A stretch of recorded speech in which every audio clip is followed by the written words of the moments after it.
James Mathers for the Digital Cinema Society at NAB 2022. I'm here at the Quasar Science booth. I'm going to talk to Ben Dynice, and he's going to tell us about what's new with their lighting, their approach to virtual production, because there's lots of virtual production happening, but sometimes the lighting needs to be tied in with the backgrounds.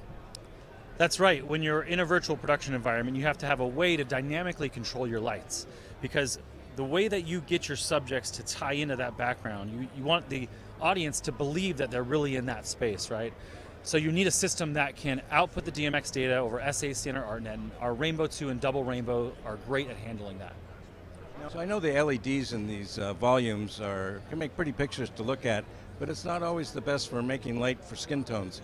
That's right. You know, the LED walls, they're typically just made with RGB diodes. And when you render those on skin tones, it doesn't really turn out to be the best quality, because that red diode makes the skin pop, and that ends up being, like we said, no lobster lighting. You don't want to go in that direction, right? You got to use some high quality, high spectrum lights like our Rainbow 2 and Double Rainbow. So these are all controlled by the game engine? How is that all tied together? Right, so when you're working with a game engine like Unreal, you can output DMX directly from that and map the lights that you see, map them to that 3D environment. So we, in our lights, we have SACN, ArtNet, DMX, we have wireless protocols that can handle all of that directly from the 3D engine.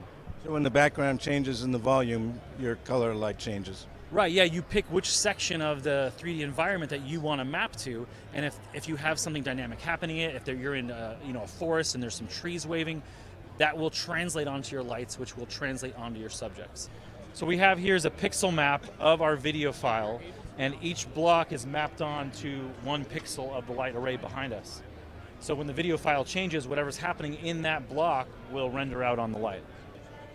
So this is going to be a video of a fire that we're doing. So with this video of the fire, you're going to get real life simulation on skin tones to make that fire effect appear more lifelike and more real.